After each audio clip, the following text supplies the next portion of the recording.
Durante estas últimas semanas, yo creo que mes y medio, empezamos a trabajar este material tan lindo de 8 decisiones sanadoras. Y estoy seguro que para los que nos hemos sumergido, en el estudio de 8 decisiones sanadoras ha sido un regalo de Dios. Hemos podido sanar muchas cosas. Para las personas que han puesto en práctica lo que se enseña cada uno de los domingos acá, para los que semana a semana vamos corriendo en el libro y estamos leyendo cada una de las decisiones, no solamente leyendo, sino haciendo introspección de lo que el Señor nos quiere decir. Y sobre todo para esas personas que cuando llegan a sus grupos pequeñitos, a sus grupos de conexión, abren su corazón con transparencia, porque de eso se trata el caminar en Cristo. Ser transparente, abrir nuestro corazón con personas de verdad que nos puedan guiar, que nos amen. No se hace con todo el mundo, con personas que nos aman de verdad y que nos pueden guiar. Y eso ha sido un regalo gigante del Señor. Hoy vamos a avanzar en la 6ª decisión. Ya solamente faltan 3 decisiones. Y esta decisión es restaure sus relaciones. ¿Cuál es la 6ª decisión? Restaure sus relaciones. Pero antes de arrancar, quiero hacer un pequeño repaso de lo que hemos estudiado o lo que hemos aprendido durante estas 5 semanas anteriores. Primero, reconocimos nuestra necesidad. Admitimos que no somos Dios y que mi vida era incontrolable, ingobernable, que era una vida, una locura. Después buscamos ayuda y entendimos que Dios existe y que si Él existe, yo le importo. Es muy lindo decir, yo soy hija de Dios y yo le importo. Después renunciamos al control. Esa me costó muchísimo. Siempre tenía el control metido acá y Marta me regañaba. Comprometimos nuestra vida a la voluntad de Dios y a la voluntad de su cuidado. Limpiamos nuestra vida después. Dijimos, basta, ya no quiero seguir pecando. Confesamos nuestros pecados a Dios y encontramos una persona de confianza que iba a ser nuestro compañero en este trasegar, en este proceso de 8 decisiones sanadoras. Y la semana pasada aprendimos que deberíamos iniciar el cambio y someter nuestra vida al proceso de transformación con Dios.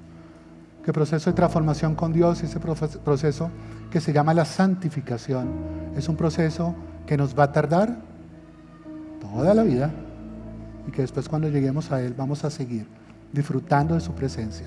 Y que solamente por el poder del Espíritu Santo que mora en nosotros vamos a poder lograr ver en esta vida, acá, en el hoy, lo que el Espíritu Santo y lo que el Señor hace con cada uno de nosotros. Y hoy vamos a aprender acerca de las relaciones, que ese es un tema espectacular, ¿no? La Biblia habla de ama a tu prójimo. ¿Sí lo han leído? Ama a tu prójimo. Pero si el prójimo está en otro continente, es sencillo. Pero si tu prójimo está metido en tu cama o está metido en tu casa, tal vez son tus hijos. O si tu prójimo es el vecino que odias con odio jarocho. O tu prójimo es el jefe que te trata mal y que te humilla. Ahí las cosas se ponen un poquito más difíciles. Dios nos ordenó amar, pero Él entendía que solamente bajo su poder íbamos a poder lograr amar a nuestro prójimo. De esto vamos a hablar hoy, de esto de las relaciones, de esto tan hermoso muchas veces, pero muchas veces tan retante, tan confrontante de las relaciones interpersonales. El Señor nos diseñó para vivir en comunidad. Estamos diseñados para vivir en comunidad, no solitos. Pero al Señor le faltó algo, decirle como un letrero en rojo en la tapa de la Biblia. Algo que dijera como advertencia. Todas las personas están quebradas. Todas las personas tienen dolor. Y adivina qué, tú también estás quebrado en ciertas áreas. Tú también tienes un dolor que tal vez no se lo has dejado en las manos del Señor. Es claro el libro que nos habla que para poder avanzar en eso de las relaciones debemos perdonar a aquellos que nos dañaron nuestro corazón, que nos rompieron, y que deberíamos pedir perdón a aquellas personas a las que nosotros también hemos dañado. ¿Y perdonar a quién? Yo no tengo a quién perdonar. Familia querida, todos tenemos a quien perdonar. Si no, piensa esto.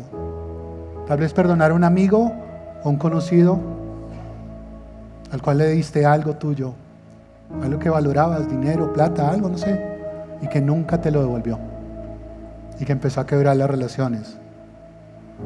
O perdonar a un papá o una mamá o un familiar, un desconocido, que no solamente con sus palabras de opresión, sino con actos quebraron tu vida, dañaron tu cuerpo, que tu vida se destrozó frente a los ojos de esa persona y no le importó. Tal vez tienes que perdonar a personas así. O tal vez perdonar al papá o a la mamá que un día abrió la puerta de su casa y tú, siendo chiquito, saliste corriendo a perseguirlo, pero que se fue para nunca más volver. Y que cuando necesitabas tú ese abrazo de papá, esas palabras de esfuérzate, hijo, vamos a seguir adelante, todo va a estar bien, tal vez no tenías a quien abrazar, porque se había ido y se había ido para siempre. O tal vez perdonar a un esposo que, aunque te juró 1 y 1000 veces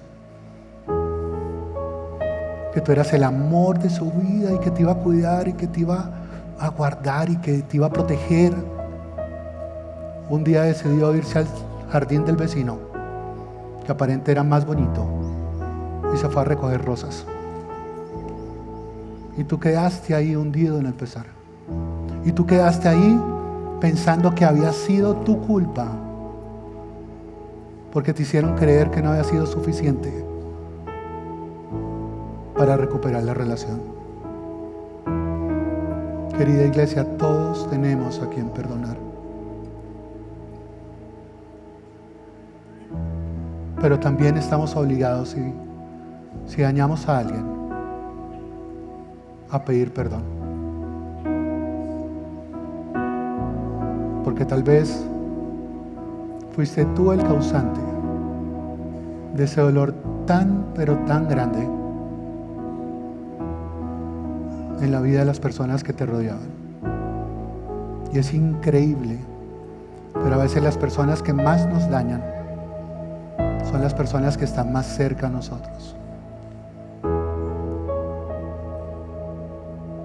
Y quisiera, antes de empezar esta prédica, orar y pidiéndole al Espíritu Santo que traiga consuelo en el corazón de todos nosotros, y que sea Él diciéndonos: Mauricio, tienes que perdonar a esta persona, pero también tienes que pedir perdón porque dañaste a muchas personas.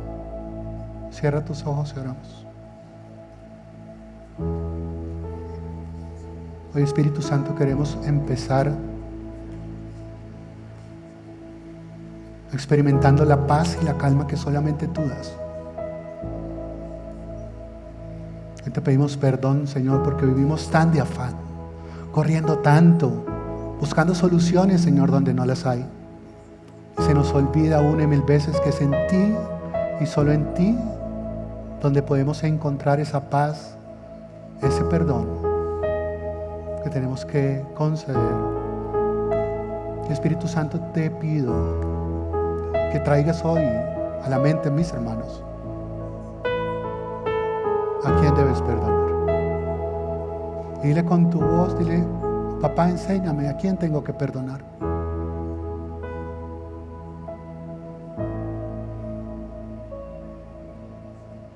¿O a quién le tengo que pedir perdón? Amado Espíritu Santo, llena este lugar de tu presencia. Llena los corazones de mis hermanos, del mío.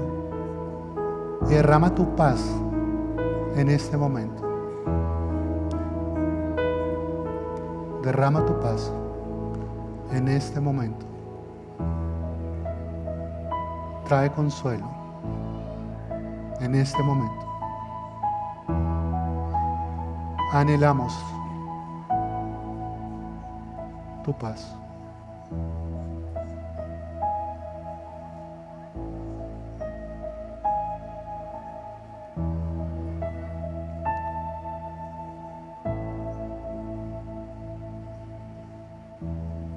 Y para terminar, cántala ahí con tu voz, no importa si cantas bonito o feo.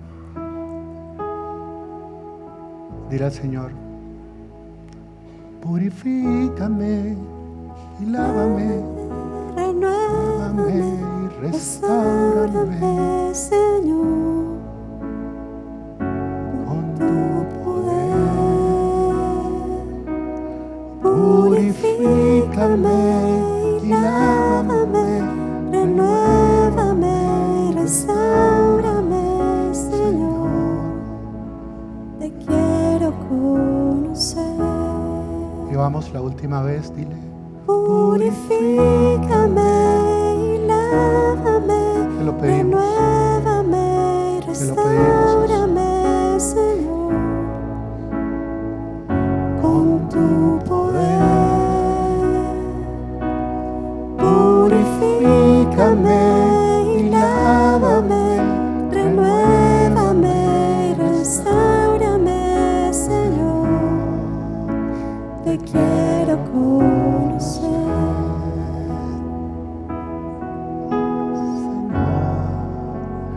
te quiero conocer. Amén, iglesia. Amén. Hoy vamos a ir al segundo libro de Samuel, capítulo 13, y ver cómo esto de los problemas relacionales no resueltos y esa falta de perdonar y de pedir perdón pueden llevar a un final muy, pero muy triste. Y en esta historia que vamos a leer, hay varios protagonistas. Primero está el rey David, el gran rey David, el gran rey de Israel. También aparece Absalón, que era el tercer hijo del rey. Tamar, que era hermana de Absalón. Y aparece Amnón, que era también hijo del rey David y medio hermano de Absalón y de Tamar. ¿Están listos para que me sigan en este texto, en este pasaje? Vamos a leer. Segunda de Samuel, capítulo 13. Voy a leer la Nueva Versión Internacional. Dice: pasado algún tiempo sucedió lo siguiente. Absalón, hijo de David, tenía una hermana muy bella que se llamaba Tamar. Y Amnón, otro hijo de David, se enamoró de ella. Pero como Tamar era virgen, Amnón se enfermó de angustia al pensar que le sería muy difícil llevar a cabo sus intenciones con su hermana. Sin embargo, Amnón tenía un amigo muy astuto que se llamaba Jonadab y que era hijo de Simá y sobrino de David. Jonadab le preguntó a Amnón: ¿cómo es que tú, todo un príncipe, te ves cada día peor? ¿Por qué no me cuentas lo que te pasa? Es que estoy muy enamorado de mi hermana Tamar, respondió Amnón. Jonadab le sugirió: acuéstate y finge que estás enfermo. Cuando tu padre vaya a verte, dile: por favor, que venga mi hermana Tamar a darme de comer. Quisiera verla preparar la comida aquí mismo y que ella me la sirva. Así que Amnón se acostó y fingió estar enfermo. Y cuando el rey fue a verlo, Amnón le dijo: por favor, que venga mi hermana Tamar a prepararme aquí mismo 2 tortas y que me las sirva. David envió un mensajero a la casa de Tamar para que le diera este recado: ve a la casa de tu hermano Amnón y prepárale la comida. Tamar fue a casa de su hermano Amnón y lo encontró acostado. Tomó harina, la amasó, preparó las tortas allí mismo y las coció. Luego tomó la sartén para servirle, pero Amnón se negó a comer y ordenó: ¡fuera de aquí todos! Una vez que todos salieron, Amnón le dijo a Tamar: trae la comida a mi habitación y dame tú misma de comer. Ella tomó las tortas que había preparado y se las llevó a su hermano Amnón a la habitación. Pero cuando se le acercó para darle de comer, él la agarró por la fuerza y le dijo: ven, hermanita, acuéstate conmigo. Pero ella exclamó: no, hermano mío, no me humilles. ¿Qué es esto? No se hace en Israel. No cometas esta infamia. ¿A dónde iría yo con mi vergüenza? ¿Y qué sería de ti? Serás visto en Israel como un depravado. Yo te ruego que hables con el rey, y con toda seguridad no se opondrá a que yo sea tu esposa. Pero Amnón no le hizo caso, sino que aprovechándose de su fuerza, se acostó con ella y la violó. Pero el odio que sintió por ella después de violarla fue mayor que el amor que antes le había tenido. Así que le dijo: levántate y vete. No me eches de aquí, replicó ella. Después de lo que has hecho conmigo, echarme de aquí sería una maldad aún más terrible. Pero él no le hizo caso, sino que llamó a su criado y le ordenó: echa de aquí a esta mujer y cierra la puerta. Tamar llevaba puesta una túnica muy elegante, pues así se vestían las princesas vírgenes. Al salir se echó ceniza en la cabeza, se rasgó la túnica y llevándose las manos a la cabeza, se fue por el camino llorando a gritos. Entonces su hermano Absalón le dijo: así que tu hermano Amnón ha estado contigo. Pues bien, hermana mía, cálmate y no digas nada. Toma en cuenta que es tu hermano. Desolada, Tamar se quedó a vivir en casa de su hermano Absalón. El rey David, al enterarse de todo lo que había pasado, se enfureció. Absalón, por su parte, no le dirigía la palabra a Amnón, pues lo odiaba por haber violado a su hermana Tamar. Y el desenlace de la historia se lo voy a parafrasear. 2 años después de esto, Absalón organizó un banquete y tras insistirle a su padre y ante la negativa de él de ir a ese banquete, sí logra que Amnón y sus otros hermanos acudan al banquete. Durante la celebración, Absalón ordenó a sus criados que mataran a Amnón, cumpliendo así su venganza. Cuando se corre la noticia que todos los hijos del rey habían sido asesinados, David, el rey, se angustia, pero Jonadab, el mismo bendito asesino Jonadab, sobrino del rey, autor intelectual de la violación de Tamar, le aclara: no, tranquilo rey, solamente Amnón fue el que murió. Y que Absalón le confiesa que había planeado esto desde hacía 2 años. Absalón huye mientras David llora la muerte de Amnón y tras un tiempo comienza a desear ver a su hijo nuevamente, a su hijo Absalón. Absalón regresa a Jerusalén, pero el rey al llegar da esta orden: que se retire a su casa y que nunca me visite. Absalón vivió 2 años sin ver a su papá, el gran rey de Israel, hasta que por fin el rey accedió a verlo. Pero queridos, ya el corazón de Absalón era un corazón duro, completamente diferente. Absalón ya no era el mismo. Lleno aún de rencor por lo que había pasado con su hermana, comenzó a armar un ejército y murmurar para poner a su padre en contra del pueblo. Y a los 4 años este plan lo cumplió. Hizo la conspiración Absalón y esa conspiración fue tomando y tomando fuerza. Se levantó en contra de su padre, el rey David. Y tiempo después, en una batalla, Absalón terminaría muerto. ¿Qué podemos aprender de esta historia? Y quiero enfocarme solamente en 3 aspectos importantes. El primero, si estás anotando, es que el silencio es la peor opción para las buenas relaciones. Amnón permitió que esos malos deseos se albergaran en su corazón. Deseos que lo llevaron ¿a qué? Al grado de enfermarse. Desafortunadamente, cuando habló y con todo lo que estaba pensando, ¿a quién le contó? Lo hizo con la persona menos indicada. Lo hizo con su amigo Jonadab. La Biblia describe a Jonadab como una persona astuta. En el original, los sinónimos son sagaz, ese viejo zorro, ese capcioso o ese insidioso. Y juntos llevaron a cabo esta vil y despreciable plan que acabó con su hermana Tamar. Tamar, a pesar de su dolor, a pesar de haber rasgado sus vestiduras, esa túnica elegante que solamente vestían las princesas vírgenes, llorando a gritos, dice el texto, desolada, se quedó a vivir en la casa de su hermano Absalón. Creo, iglesia, que no puede existir un dolor más grande para una mujer que este que sentía Tamar. Un dolor que quebró absolutamente toda su vida, su inocencia y su pureza. Un dolor que la llevó a ocultarse en la casa de su hermano y a vivir a la sombra de esa afrenta causada por su hermano Amnón.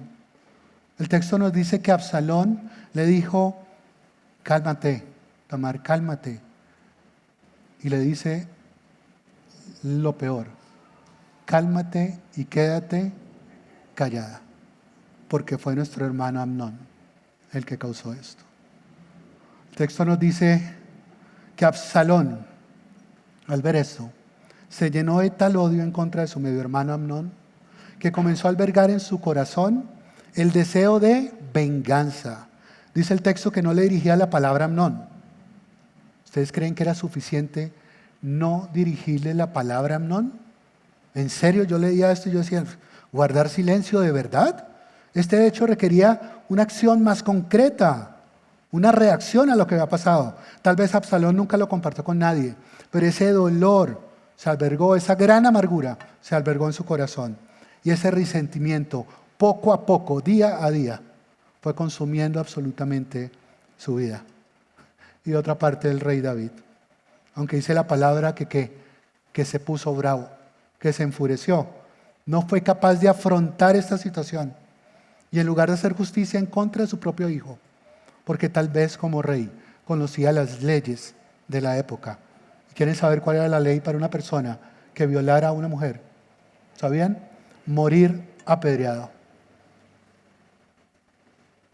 Y pensó, más bien me voy a callar, lo voy a ocultar ahí en el fondo de mi corazón y no voy a confesar con eso. Tal vez por el temor que podía causarle ese dolor futuro de la muerte también de su hijo Amnón. Iglesia quería tratar de ocultar, de sepultar o de fingir los conflictos. Fingir que ese daño no ocurrió. ¿Se ha pasado, si les conocen ese tipo de personas que saben que una situación, no, tranquilo, no pasó nada? No, sí pasó, sí sabemos que pasó. Tratar de ocultar eso es una estrategia que siempre va a fracasar. Lo único que logra el silencio en el corazón de una persona es que la herida cada día se infecte más mientras permanece oscura. Jeremías 17:9 nos dice algo muy cierto. Dice, el corazón del hombre es engañoso y es perverso. Está en Jeremías 17:9. Nuestro corazón muchas veces refleja esa naturaleza caída, propensa al pecado. Pensemos en esto. ¿Cuántas veces nosotros nos hemos encerrado?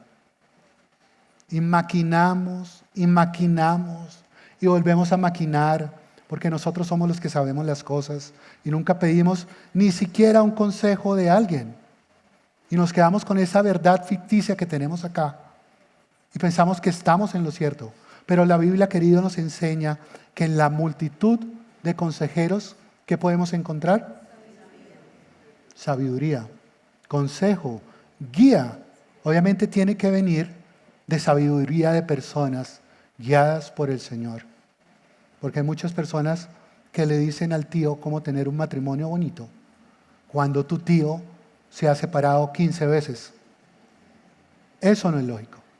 La sabiduría viene de Dios y la entrega a los hombres. Nos guía, nos permite avanzar, permite que seamos de verdad la fuente, la palabra Él dada a nuestros hermanos. Debemos crear ese tipo de relaciones siempre. Relaciones reales, relaciones fuertes, relaciones firmes con las personas que tal vez un día nos van a decir, ¿saben qué, Mauricio? La está embarrando. Pero no nos gustan ese tipo de relaciones. Nos gusta siempre esos amigos que nos dicen, no, estás muy bien, eres muy lindo, no te vas a equivocar, sigue haciendo esto te conviene. Querido, ya el mundo se tergiversó de una manera que desafortunadamente estamos cayendo en eso. El consejo sabio muchas veces duele, pero la verdad en Cristo es la que te va a cambiar tu vida. Y tenemos que vivir, amén. La verdad de Cristo es la que nos cambia, la que nos transforma. Entonces, necesitamos construir intencionalmente, buscar esos amigos, esos compañeros de viaje, que un día nos van a animar, otro día nos van a retar, pero que al final nos van a guiar con la guía de Cristo. Es imposible encontrar restauración en las relaciones cuando no somos capaces de tener primero a una persona a la cual le confiamos. Vamos a Dios. Hay muchas personas, Dios te puede perdonar, pero también la palabra dice que confieses tu pecado con un hermano querido. Me encantaría decirles que no, pero es eso. Confiesa tus pecados y Dios va a traer sanidad y restauración en el corazón de todos nosotros. Entonces, lo segundo que podemos aprender con esta historia es que puedo ocupar mi tiempo planeando cómo perdonar o puedo ocuparme en planear una venganza. ¿Puedo ocuparme planeando cómo perdonar a alguien? ¿O puedo ocupar mi tiempo y mi energía, como lo hizo Absalón, construyendo una venganza, maquinando, planeando esa venganza?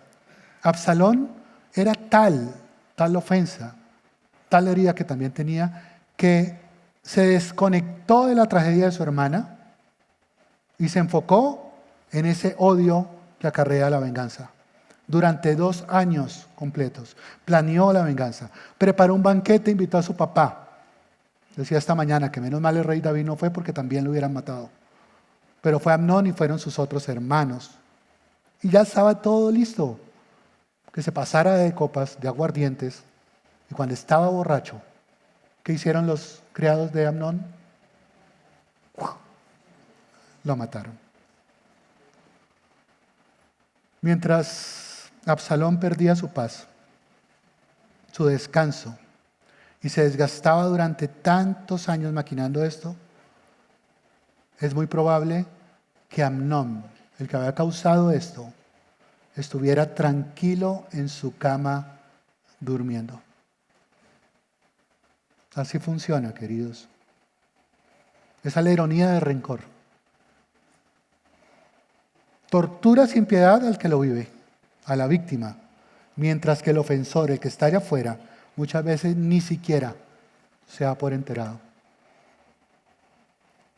Si lo pudieran ejemplificar de una manera sencilla. Esto es cianuro. Y yo estoy embroncado con alguien, no de la iglesia, sino allá afuera. Lleno de odio, lleno de rencor, me ofendió, me dañó, me quebró. Es como si yo tomara este cianuro, así, y pensara que el que se va a morir es el que está allá. ¿Quién es el que se va a morir? No, Dios no lo quiera, no me vamos. Dios ni lo permita por ahora. Así es el rencor.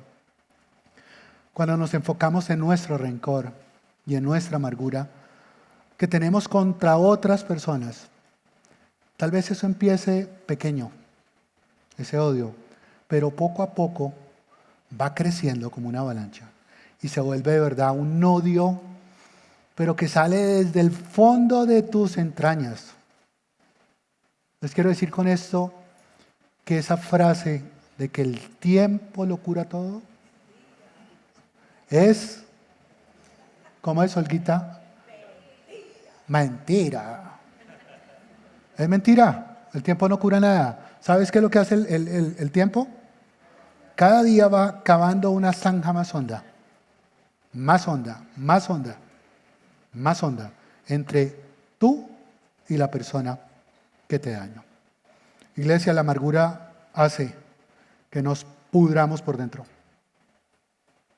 Nos pudramos por dentro. Me encantaría decirles otra frase más suave, pero la amargura hace que te pudras por dentro y empieza desde tu corazón y se transmite a todo el pueblo, a todo tu cuerpo. Te pudres, iglesia, por dentro. En lugar de desperdiciar esa energía mental diseñando de verdad esas cosas que vamos a hacer, esas represalias que vamos a tomar. Y es que ahora voy a hacer esto y después hago paso 2, paso 3, paso 4. En lugar de tomar esa mala decisión de planear tu venganza, escucha a Dios. Búscate un buen consejero y aprende a construir un buen plan para que te reconcilies. Hay ejercicios muy lindos que nos muestra material, como escribir una carta a esa persona que nos dañó y entregársela.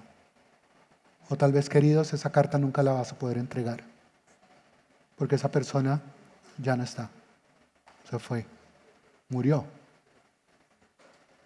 Pero esa ayuda, son cosas que ayudan a sanar nuestro corazón. Y lo último, el dolor siempre trae más dolor. El dolor siempre trae más dolor.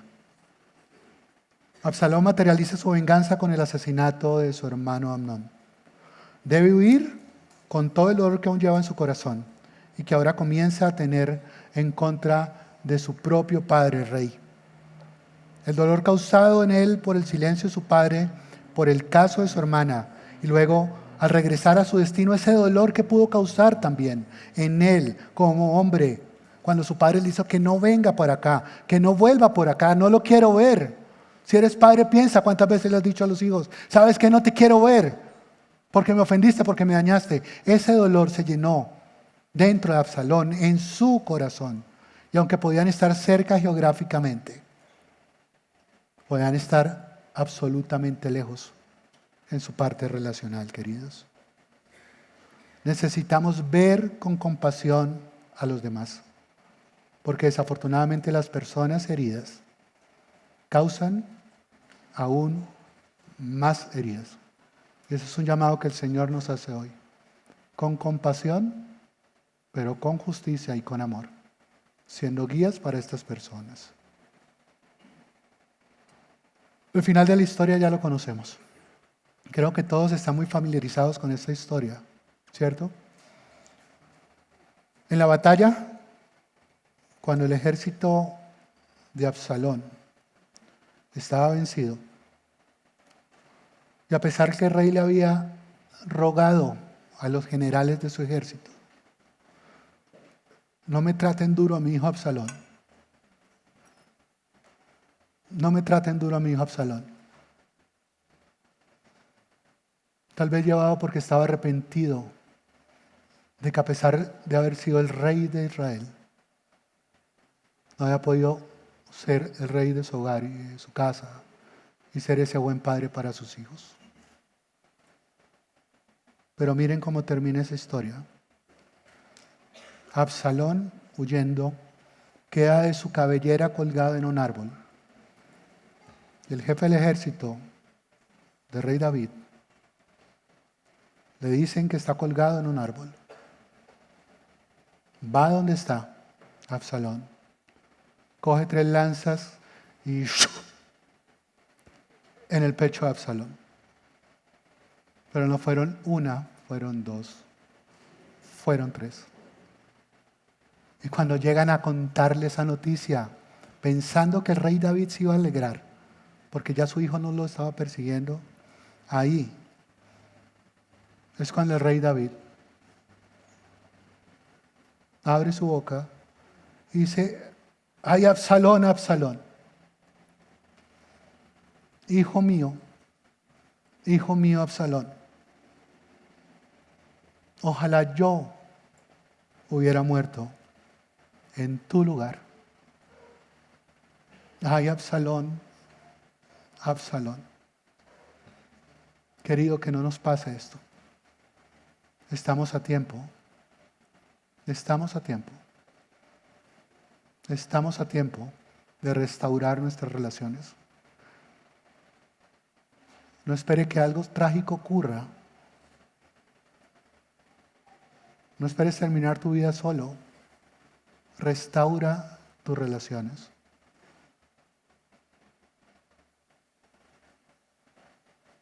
Pero quiero ahorita, porque los veo también como, ¿cierto? Vamos a cambiar esta historia. Y vamos a encontrar donde encontramos de verdad la manera que tenemos para restaurarnos. Y antes de declarar la palabra de Dios en la iglesia, se han visto las historias, esas historias que cuentan, y pasó esto, pero ¿qué hubiera pasado si pasó esto? ¿Cierto? Vamos a ver ahora, vamos a colocarnos en la parte de, ¿y qué hubiera pasado si pasó esto? Miren, ¿qué hubiera pasado si Amnón hubiera buscado ayuda en una persona madura a la que pudiera abrir su corazón oscuro y la que hubiera recibido un consejo que frenara su pecado en lugar de seguirlo apoyando? ¿Qué hubiera pasado si Amnón hubiera hecho? ¿O qué hubiera pasado si Amnón, a pesar de haber cometido esta gran afrenta, se hubiera arrepentido genuinamente, hubiera confesado su pecado y hubiera estado dispuesto a asumir todas las consecuencias legales y morales de sus actos, en lugar de simplemente echar a Tamar y evadir su culpa? ¿O qué hubiera pasado si Jonadab, su amigo, en lugar de ser cómplice, hubiese recapacitado, le hubiera puesto un alto a Amnón y le hubiera dado a conocer los planes malvados a su familia para proteger a su hermana Tamar? ¿O qué hubiera pasado si Absalón, a pesar de la rabia, el dolor justificado, hubiera decidido perdonar en su corazón para no dejar que el resentimiento lo envenenara, buscando la justicia de la manera correcta, en lugar de convertirse también en un asesino motivado por la venganza? ¿O qué hubiera pasado si el rey David, como padre y como rey, hubiera roto el silencio y hubiera aplicado la justicia que exigía la ley frente a la violación de su hija, a pesar de todo el dolor y las consecuencias que esto acarrearía para su familia? Familia querida, mis hermanos en Cristo, hoy quiero leer un pasaje que está en Job, para que vayan y lo busquen. Job, capítulo 11, versículos del 13 al 16. Si queremos vivir en la libertad que Dios quiere para nosotros, que seamos capaces de perdonar, que seamos capaces de pedir perdón, lo vamos a encontrar en este pasaje. Y se los quiero leer. ¿Están listos? Dice este pasaje: pero si le entregas tu corazón y hacia Él extiendes las manos, si te apartas del pecado que has cometido y en tu morada no das cabida al mal, entonces podrás llevar la frente en alto y mantenerte firme y libre de temor. Ciertamente olvidarás tus pesares o lo recordarás como el agua que pasó. Tu vida será más radiante que el sol del mediodía, y la oscuridad será como el amanecer. Vivirás tranquilo porque hay esperanza. Estarás protegido y dormirás confiado y descansarás sin temer a nadie. Y muchos querrán ganarse tu favor. Amén. Iglesia, esta es la única manera que tenemos para restaurar nuestras relaciones. Cuando la palabra acá nos dice entregar nuestro corazón, es, querido, de verdad es pedirle a Dios que te saque ese corazón de piedra y que te coloque adentro un corazón de carne, capaz de sufrir, de amar, de sentir, de perdonar, de pedir perdón cuando la embarras. Que ese corazón de piedra lo saque de ti. Es decirle al Señor hoy: papito, hoy te entrego todo lo que soy, mi corazón, mis actos, lo que pienso, todo te lo entrego hoy a ti. Y después dice: y levantar a ti las manos. ¿Saben qué significa levantar las manos? Levantar las manos es esto, queridos: es rendirnos ante Dios. Por eso cada vez que hables con Él, póstrate ante Él, el Rey de Reyes, el Señor de Señores. Entrega tu vida, tu corazón, tu actitud, que todo lo que hagas sea para amarlo a Él. Que todo lo que tú hagas esté lejos de causar daño a otros. Que cuando vayas a hacer algo incorrecto, el Espíritu Santo sea el que te diga, no, por ahí no es. Y le cuentes a tu amigo y te diga, no, por ahí no es. Cambia de rumbo. Y también nos habla en este pasaje de apartarnos del pecado. Querida iglesia, tenemos que apartarnos. Porque es una tontería pretender que estamos haciendo algo incorrecto y que no estamos pecando. A veces pensamos que pecamos y el pecado es como colocar una máscara acá al frente de nuestros ojos. Y todos los demás, todos saben que estás pecando, todos saben que estás pecando. Y tú estás convencido que nadie se enteró de lo que hiciste, queridos. No hay nada oculto ante los ojos del Señor. Dice que debemos guardar nuestra casa. Cuida a quien le permites entrar a lo más sagrado que tú tienes, que es tu hogar.